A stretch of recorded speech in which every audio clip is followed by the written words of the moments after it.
আসসালামু আলাইকুম রহমতুল্লাহ বরাকাতু। সম্মানিত বিয়ার সবাই কেমন আছেন? নিশ্চয়ই ভালো আছেন। আমিও আপনাদের দোয়ায় ভালো আছি আল্লাহর অশেষ মেহেরবানিতে। আজকে বিভিন্ন খামার সম্পর্কে আপনাদের সাথে একটু আলোচনা করব। সেটি হচ্ছে এই যে গরুটা দেখতেছেন, এটা হচ্ছে আমার হাতের এসিএ এনিমেল জেনেটিক্সের একটি কৃত্রিম প্রজনন করানো বাচ্চা। এটি হচ্ছে আপনার 100% এর সিমেন্সের বাচ্চা। এই বাচ্চাটি হচ্ছে আপনার আজকে বয়স হচ্ছে 10 মাস এবং এই বাচ্চাটি যে খামারে বিক্রি করবে, তখন আমাকে বললো ভাই আমি এই গরুটি বিক্রি করব। তখন আমি এই গরুটিকে সুন্দরভাবে একটু ভিডিও ধারণ করি এবং আসলে সত্যি সাধারণ এই বাচ্চাটি আমার হাতেই কৃত্রিম প্রজনন করা বাচ্চা এবং মানে অত্যন্ত চমৎকার একটি বাচ্চা, অনেক সুন্দর ফুটফুটে বাচ্চাটি আসছে এবং খামারে অনেকটাই মানে খুবই আনন্দিত খুশি।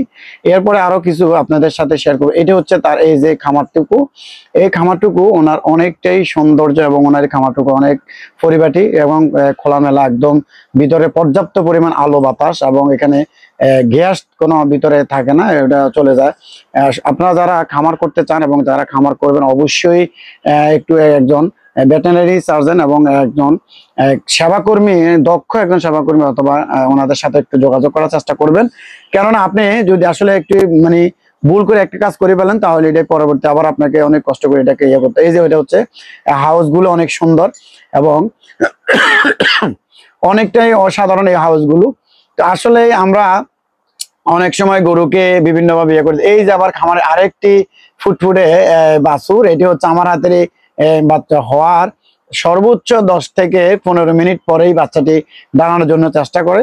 তো আসলে আমরা মানুষ হিসাবে কিন্তু একটি মানুষ বাচ্চা কিন্তু 2 বছর 2.5 বছর লাগে আপনার হাঁটতে এবং দাঁড়াইতে, কিন্তু এই বাচ্চাটি দেখেন আসলে আল্লাহর অশেষ মেহেরবানি, আল্লাহর অশেষ কৃপায় আসলে এই বাচ্চাটি হওয়ার 10 থেকে 15 মিনিট পরেই বাচ্চাটি দাঁড়ানোর জন্য চেষ্টা করে। যখন মানুষ মায়ের হাল দুধ খাওয়ানো হয় তখন বাচ্চাটিকে আসলে সত্যি আমরা সুন্দরভাবে চেষ্টা করি এগুলার একটু ইয়ে করার জন্য, ভালোভাবে পরিষ্কার করার জন্য। মা চাইটা অনেকটাই সুন্দর করতেছে। আর এই যে গরুটুকু, এই গরুটির বাচ্চা অনেকটাই সুস্থ সবল আছে আলহামদুলিল্লাহ, আল্লাহর অশেষ মেহেরবানি দিয়ে, যেটি প্রায় 10-15 লিটার পর্যন্ত আপনার দুধ দিয়ে থাকে বাচ্চাটি। এবং এই গাভীটি আসলে বাছুরটিও অনেকটাই খুবই আপনার পুষ্টিকর খাদ্য খাওয়াইছিল এবং একটি ক্যালসিয়াম দিয়েছিল। সত্যি আমরা মনে করি যারা গবাদি পশু লালন পালন করেন এবং যারা গবাদি পশু লালন পালন করার জন্য চিন্তা করছেন, অবশ্যই আপনাকে আগেই সর্বপ্রথম যে কাজটি করতে হবে সেটি হচ্ছে আপনাকে ঘাসের একটি জমি তৈরি করতে হবে আপনাকে। এরপরে আপনি একটি নিজের খামারে যদি নিজেই পর্যাপ্ত পরিমাণ সময় দেন, তারপরে দেখবেন আপনি ইনশাল্লাহ এখান থেকে ভালো একটি প্রফিট পাবেন এবং এখান থেকে আপনি ভালো একটি রেজাল্ট পাবেন, সত্যি আমি বিশ্বাস করি। আর যদি আপনি অন্য মানুষের উপরে বিশ্বাস করে কোনো কিছু রেখে যান তাহলে আমি মনে করি আপনি এখান থেকে সফলতা পাওয়াটা অনেক কষ্ট হবে এবং এটা অনেক ছোট আপ। তো আমি মনে করবো আপনারা যারা খামার দিবেন অবশ্যই নিজের খামারে নিজে কাজ করার জন্য চেষ্টা করুন এবং নিজের আত্মীয় স্বজন এবং নিজের বিশ্বাস্ত কোনো লোক রাখার চেষ্টা করুন, তাহলে দেখবেন আপনি ভালো একটা প্রফিট পাবেন।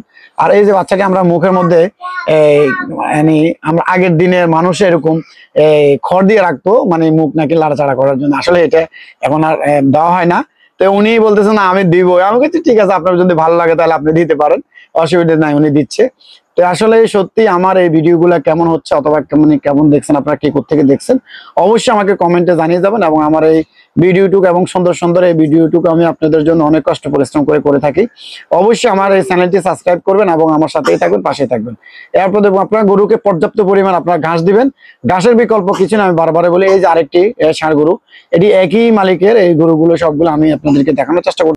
সবাই আমার জন্য দোয়া করবেন অবশ্যই, আমি যেন ওইভাবে আপনাদেরকে সুন্দর সুন্দর ভিডিও দিতে পারি। সবাইকে ধন্যবাদ, আল্লাহ হাফেজ এবং সবাই ভালো থাকবেন, সুস্থ থাকবেন, আল্লাহ হাফেজ।